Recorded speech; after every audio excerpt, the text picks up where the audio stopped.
know, it's interesting, John, as we were talking about and exploring that question of how he may be different than Pope Francis. I know you've said that he's more pragmatic, more cautious, maybe more discreet, but he has also been outspoken on the issue of immigration and migrants, for instance. So he, too, like you said, we don't know. He could, too, also be a revolutionary pope. Oh, very much so. I mean, one thing I think you can take to the bank is that Pope Leo XIV is an extremely thoughtful man.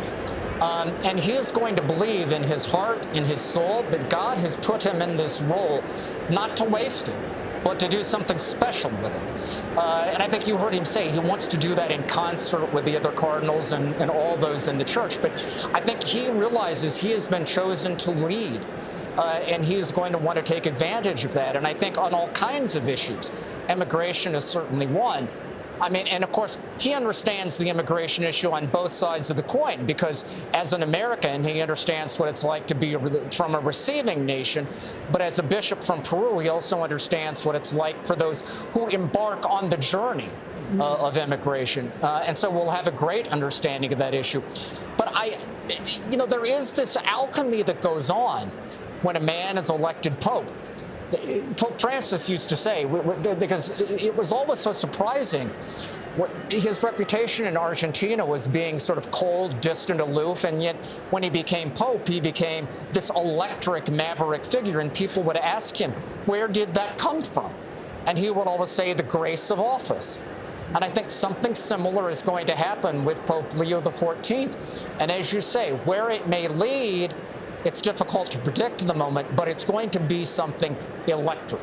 Are you able to characterize his worldview over the past few decades, where he stands on issues, how he approaches the issues of the moment? Well, the one thing I would say is that he is not an ideologue. He is like whatever the opposite of an ideologue is, that's him.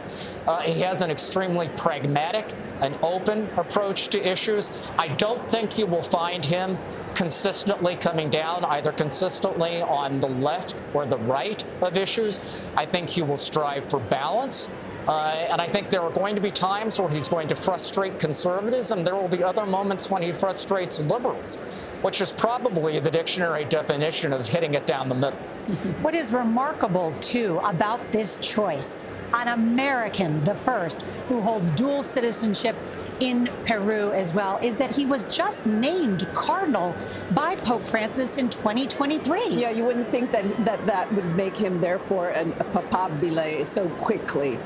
So it seems to me also the American factor is very interesting here, because common wisdom has always been no, an American is too black and white. An American doesn't have that nuance that we have here in the Italian Vatican in order to be part of the Curia even, and to understand how these things work.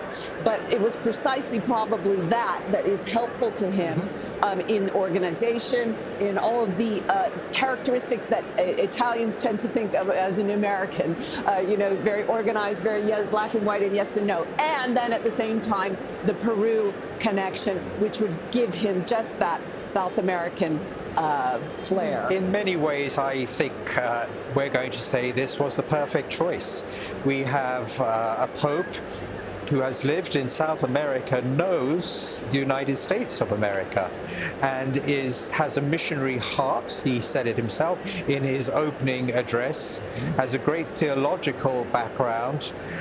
Yeah, I think this is the Pope that we need at this time. Yeah, he mentioned he wants the church to be charitable to those who are suffering. Yes. He hit that theme a number of times. And he knows it firsthand. He's a missionary. He moved from Chicago to a poor diocese in Peru. He knows his people. He knows their needs. He himself, he quoted St. Augustine, which I thought was very interesting. He said, "With you I am a Christian, for you I am a bishop." In other words, I am one of you. Yeah. We have talked about that he speaks 5 languages, and as we've seen the Holy Father travel around the world, Pope Francis was prolific in his travel. I guess we should note the languages that he speaks. In addition to English, he speaks Spanish, which we heard him speak today, Italian, we heard him speak that, French, Portuguese, and then, as I mentioned, he can read Latin and German. How important is that when you go and travel around the world? It's extremely important. You know, I think what is interesting is that John Paul, of course, was the great revolutionary. Now, Paul VI was the first pope to travel outside of Europe, outside of Italy. But John Paul II, of course, put papal travel on the map, right? 104 trips to 129 different countries. He traveled 2.5 times the distance between the Earth and the Moon during the course of his almost 27-year papacy. Incredible. And at the time, people thought maybe that was a unique charism of John Paul II. And both Pope Benedict and Pope Francis came into office saying, you know, I'm not really sure I'm going to travel as much as John Paul did.